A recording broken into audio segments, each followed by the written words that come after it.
hacia la Mafia Productions.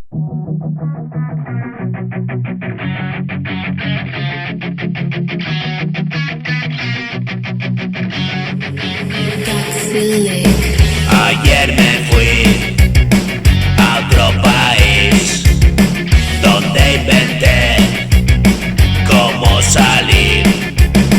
La realidad no es para mí una ficción. Quise vivir y me atrapó. Su mirada me sedujo, me secuestró.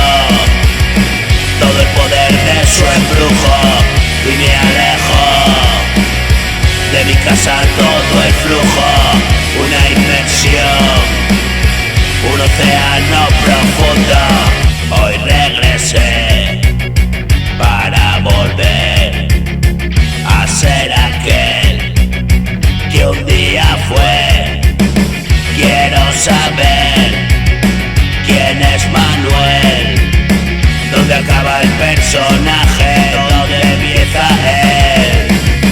Estallo cada madrugada en mil palabras y te resumo por secuencias cada historia.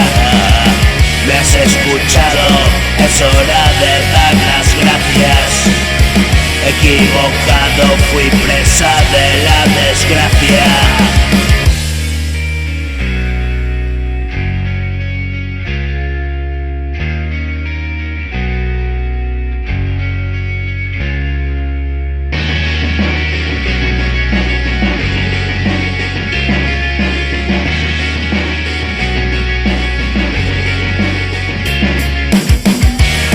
Asumo mi parte de culpa.